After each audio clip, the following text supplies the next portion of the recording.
Bonjour, je suis Roselina ici, épouse et mère de 3 merveilleux enfants.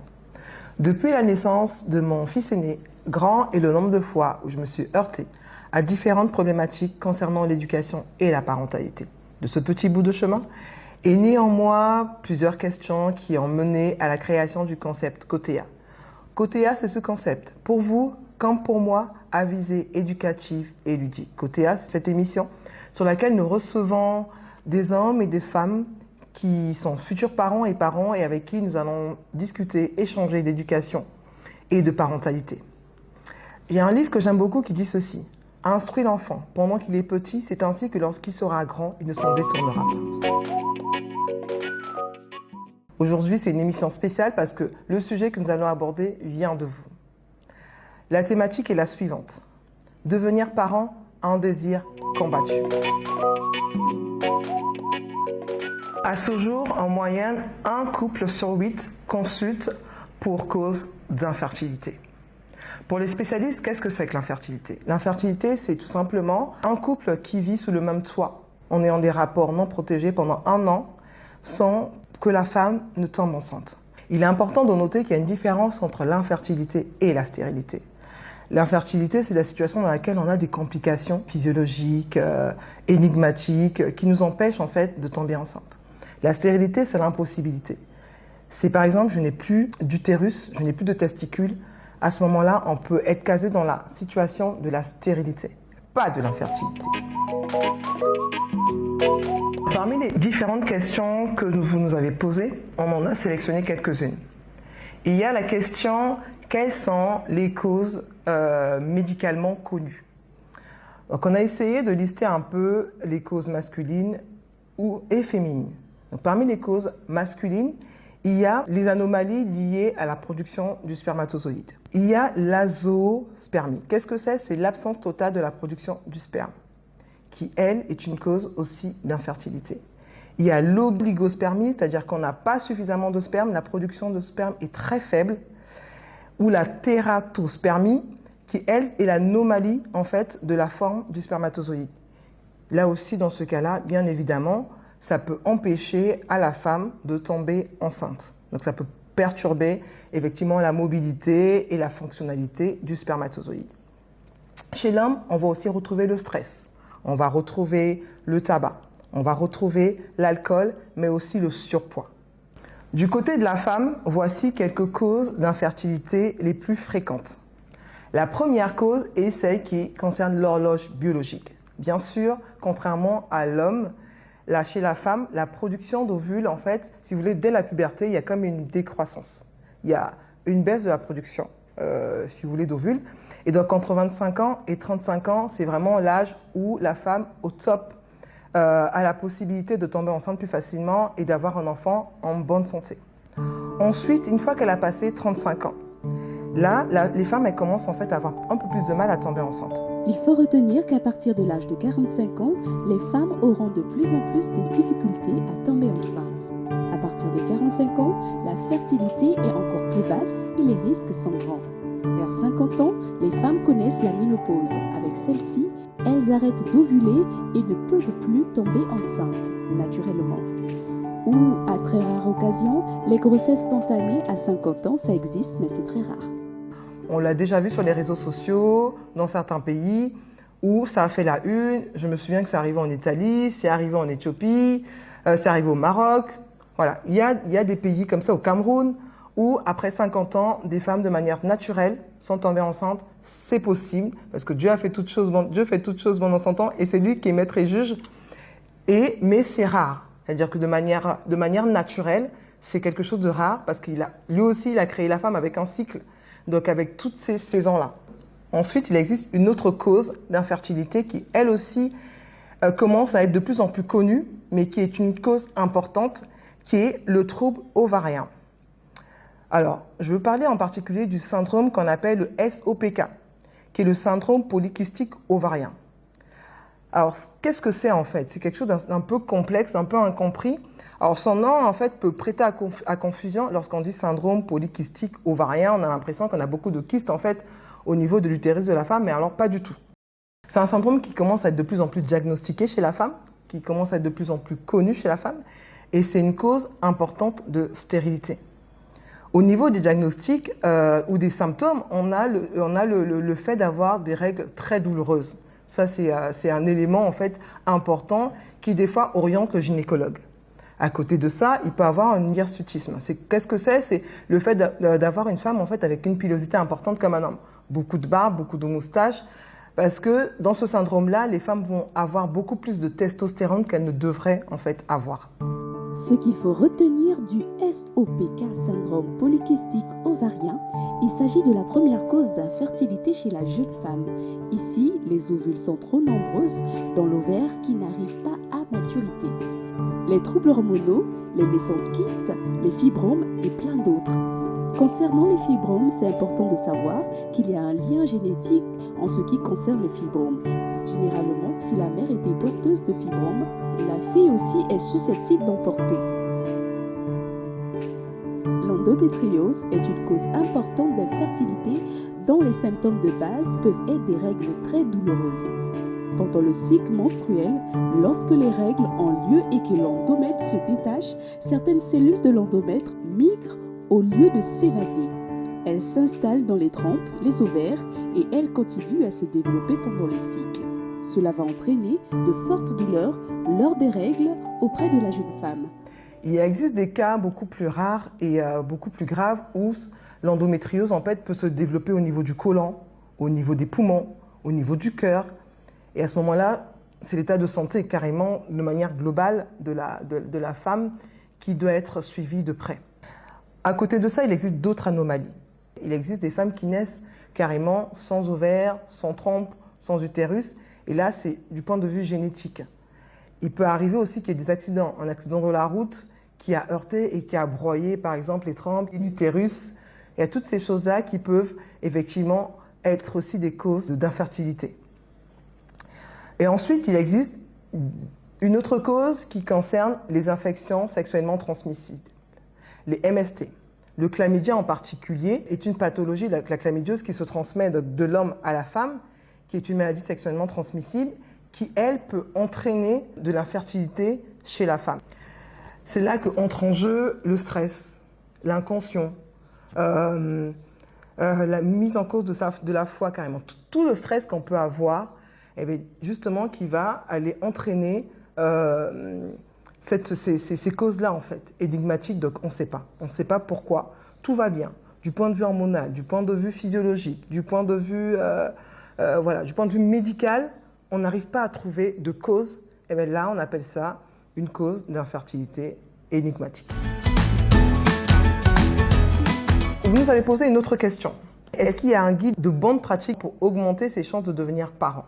Donc en gros, qu'est-ce qu'on peut faire? Qu'est-ce qu'on devrait savoir pour mettre toutes les chances de notre côté? Donc on en a listé quelques-unes.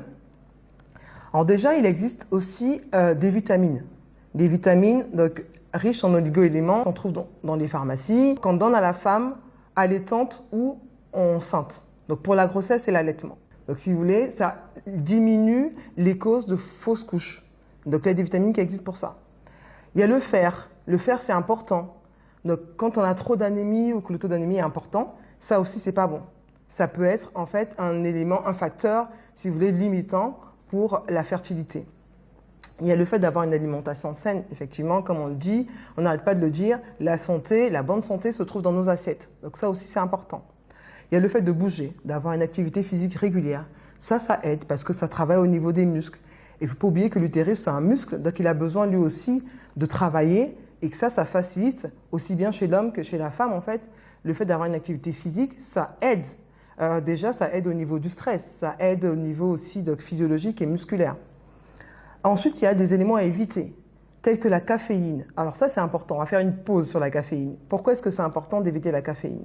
Parce que la caféine, ça détend. Généralement, quand on prend un café, on est au boulot, tiens, je dois prendre un café et tout, parce que là, le café, ça me fait du bien. Parce que la caféine, ça a cet effet-là, de détendre. Mais ça ne va pas seulement vous détendre et puis vous rendre beaucoup plus zen. Du point de vue aussi de l'utérus, ça a un impact chez la femme. C'est-à-dire que ça va détendre au niveau des trompes, les trompes de Fallope qui vont permettre en fait la migration des ovules vers l'utérus. Alors lorsqu'on prend trop de café, qu'est-ce qui se passe? Eh bien, ça va en fait réduire vos chances de fécondation. Parce que pendant la période d'ovulation, la migration des ovules, elle est réduite et donc du coup, ça peut limiter l'ovulation pendant la bonne période. Donc la caféine à proscrire. C'est important de noter.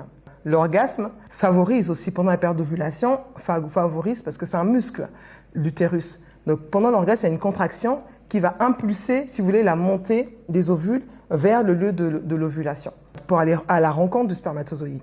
Et donc là, c'est important, justement, cette phase-là. Ensuite, on ne le sait pas tous, mais la durée de vie du spermatozoïde est de 3 à 5 jours, contrairement à la durée de vie des ovules qui, elle, est de 24 heures.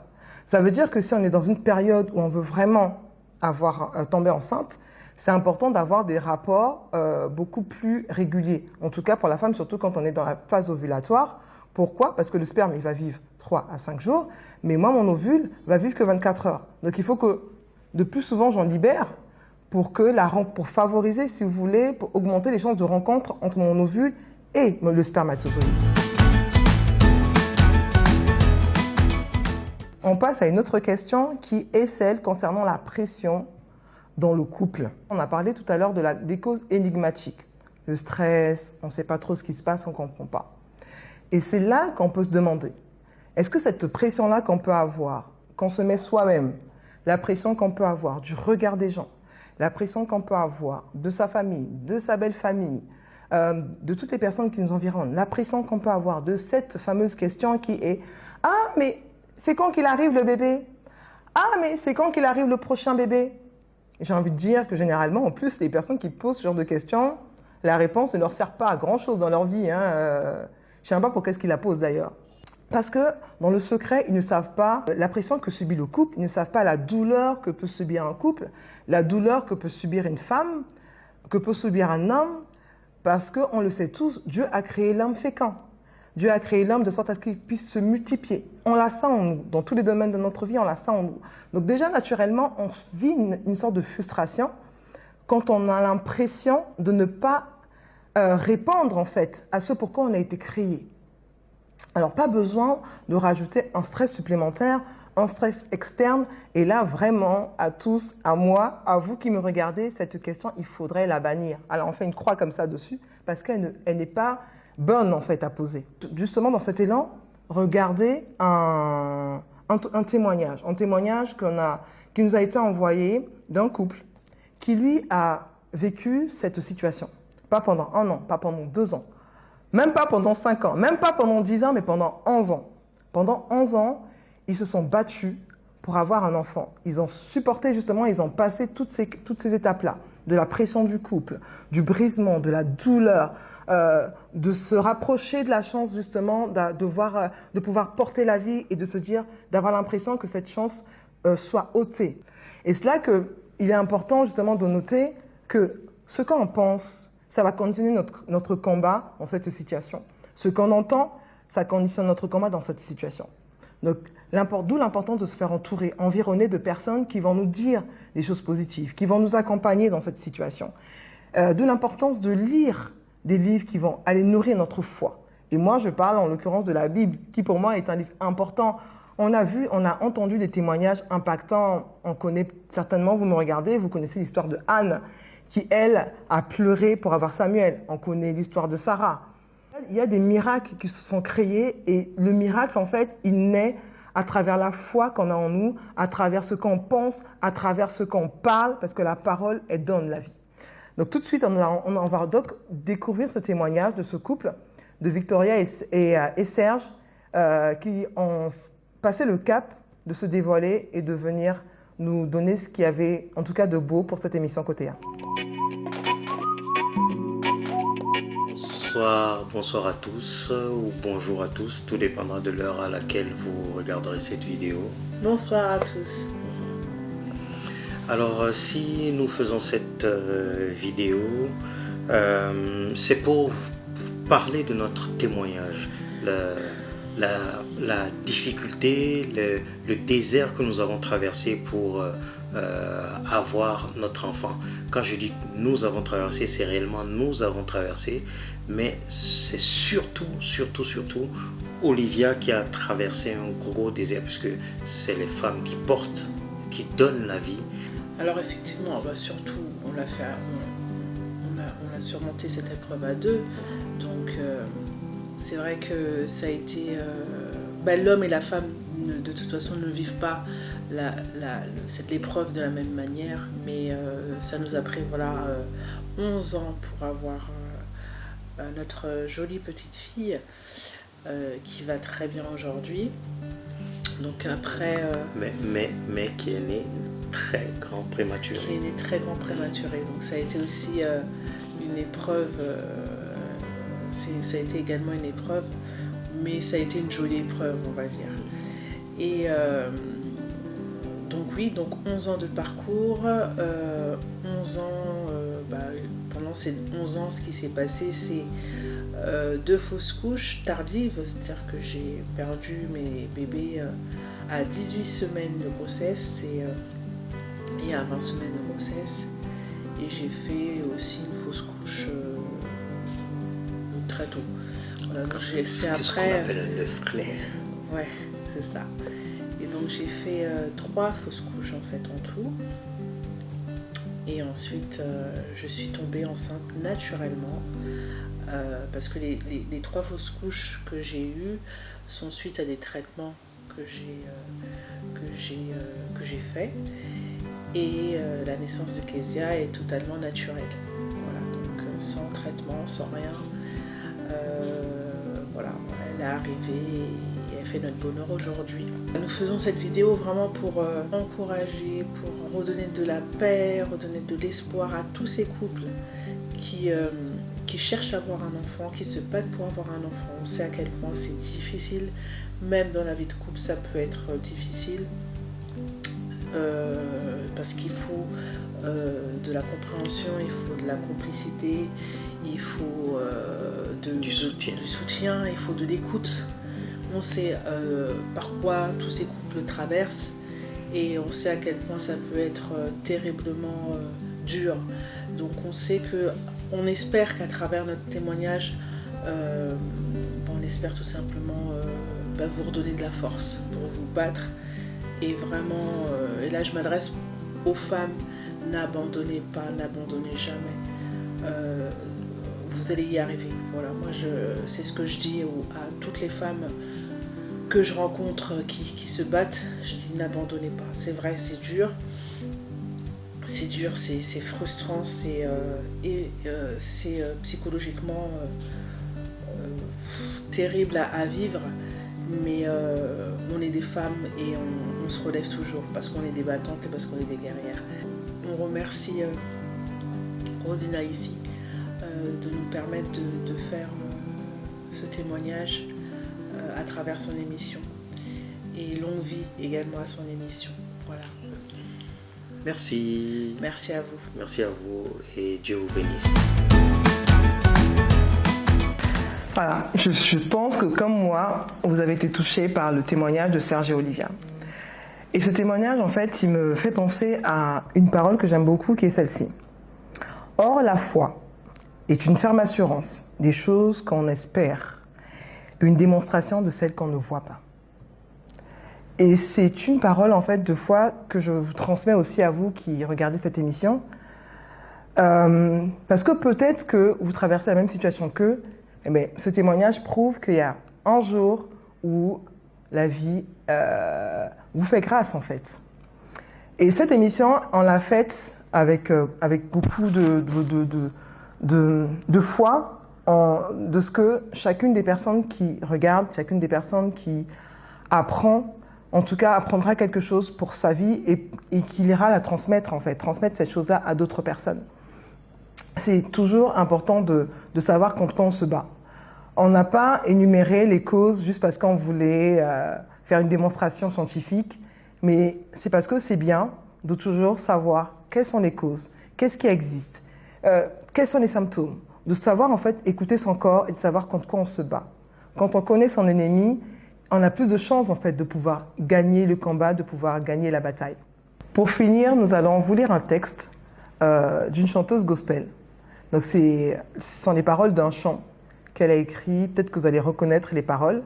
Et ces paroles, en fait, on a jugé bon de vous les transmettre. Alors, qu'est-ce qu'il dit le texte? Le texte dit ceci. Je sais ce que les gens disent de moi, mais je sais aussi qu'il y a un Dieu qui connaît mon cœur. Je sais ce que le monde dit de ma situation, mais je sais aussi qu'il y a un Père qui a la solution.